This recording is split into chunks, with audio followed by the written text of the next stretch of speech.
Bismillah, assalamualaikum warahmatullahi wabarakatuh. Apa kabarnya teman-teman hari ini? Semoga semuanya dalam keadaan sehat walafiat.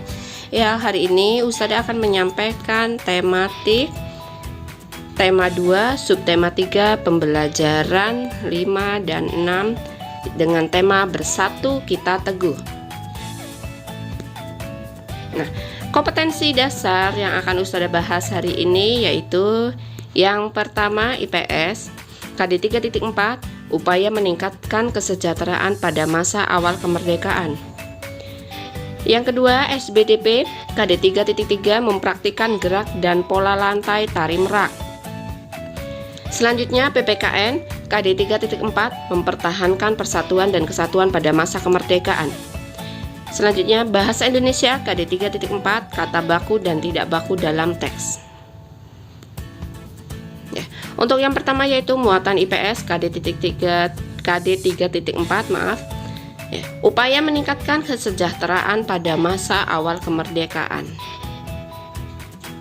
Kebijakan Uang Republik Indonesia atau singkatannya yaitu ORI, pada 1 Oktober 1946 pemerintah mengeluarkan larangan menggunakan mata uang nica dan digantikan dengan penggunaan ORI sebagai alat pembayaran yang resmi di Indonesia.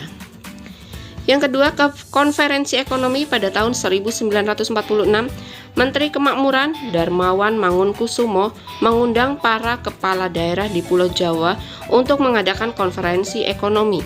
Pinjaman nasional, pemerintah mendirikan Bank Tabungan Pos. Program ini bertujuan untuk mengumpulkan dana bagi kepentingan perjuangan dan meningkatkan kepercayaan rakyat kepada pemerintah Indonesia. Upaya meningkatkan kesejahteraan pada awal kemerdekaan. Badan Perancang Ekonomi atau Planning Board pada tahun 1947, Menteri Kemakmuran Gani mengusulkan pembentukan Badan Perancang Ekonomi. Badan ini bertugas menyusun rencana pembangunan ekonomi. Program rencana ini meliputi menasionalkan bangunan umum, perkebunan, dan industri menjadi milik negara serta penyitaan perusahaan milik Jepang sebagai ganti rugi terhadap Indonesia. Selanjutnya, Rencana Kasimo. Menteri Urusan Bahan Makanan I.J. Kasimo menyusun sebuah program yang disebut Rencana Kasimo. Tujuan program ini adalah untuk meningkatkan kesejahteraan rakyat dengan meningkatkan produksi pangan. Pengaruh kemerdekaan. Ini dilihat dari sebelum kemerdekaan dan setelah kemerdekaan. Untuk sebelum kemerdekaan, seluruh bidang kehidupan diatur penjajah. Sedangkan setelah kemerdekaan, Indonesia bebas menetapkan kebijakan. Sebelum kemerdekaan, hanya golongan tertentu yang memperoleh akses pendidikan. Nah, setelah kemerdekaan, semua warga berhak memperoleh pendidikan. Kemerdekaan Indonesia berpengaruh terhadap kebebasan pendidikan bangsa Indonesia. Keadaan ekonomi di awal kemerdekaan. Penyebab keadaan ekonomi Indonesia jatuh bangun di awal kemerdekaan. Belum ada pejabat menangani ekonomi. Belum punya cara mengatur keuangan negara. Kondisi keamanan belum stabil. Indonesia menanggung utang perang.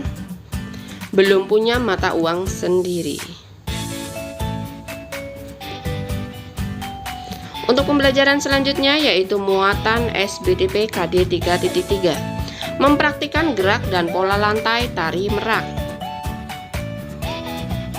Ini adalah gambar untuk tari merak. Yang pertama, gerakannya yaitu mengangkat kedua tangan. Yang kedua, menurunkan gerak tangan. Yang ketiga, mengatupkan tangan dan kaki. Yang keempat, menggerakkan tangan kanan ke atas dan ke bawah. Dan yang terakhir, menggerakkan tangan kiri ke atas dan ke bawah. Ini bisa dilakukan berulang-ulang ya teman-teman. Selanjutnya yaitu muatan PPKN KD 3.4, mempertahankan persatuan dan kesatuan pada masa kemerdekaan. Berikut cara-cara untuk mempertahankan persatuan dan kesatuan pada masa kemerdekaan. 1. Menjaga keharmonisan antar suku bangsa dan agama. Yang kedua, meningkatkan semangat kekeluargaan dan gotong royong. Yang ketiga, memperluas pergaulan dengan orang yang berlainan suku, bangsa, dan agama. Yang keempat, meningkatkan pendidikan masyarakat.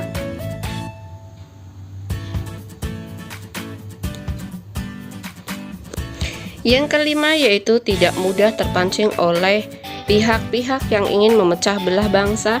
Yang keenam, meningkatkan rasa peduli sosial kepada orang-orang di sekitar. Mohon maaf, ini tertutup ya. Yang ketujuh, melakukan pemerataan pembangunan hingga ke seluruh pelosok negeri.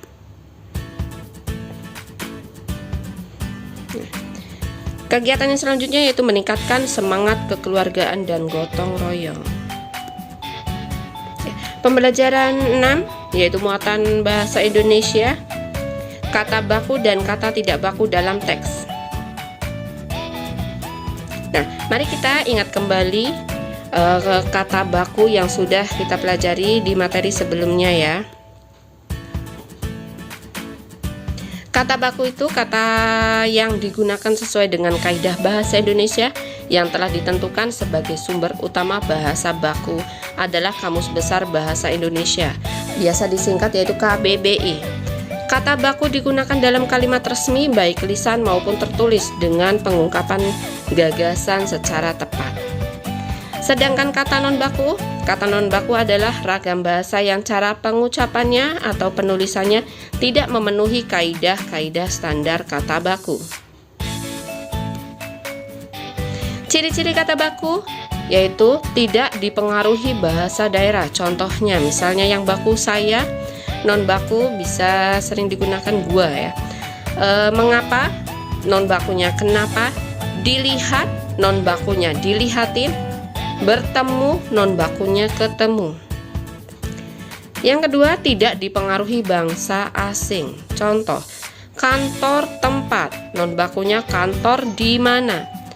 Sudah banyak sarjana, non baku sudah banyak sarjana-sarjana. Itu benar, non baku itu adalah benar. Kesempatan lain, non baku lain kesempatan. Contoh kata baku dan non baku. Kata baku analisis, non bakunya analisa.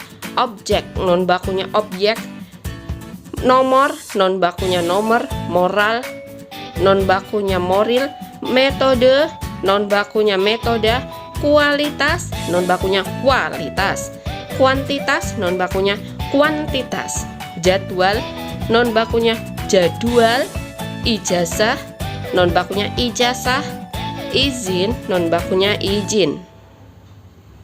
Nah, penggunaan ragam kata baku biasanya digunakan dalam surat menyurat antar lembaga, laporan keuangan, karangan ilmiah, lamaran pekerjaan, surat keputusan, perundangan, nota dinas, rapat dinas, pidato resmi, diskusi, penyampaian pendidikan, dan lain-lain.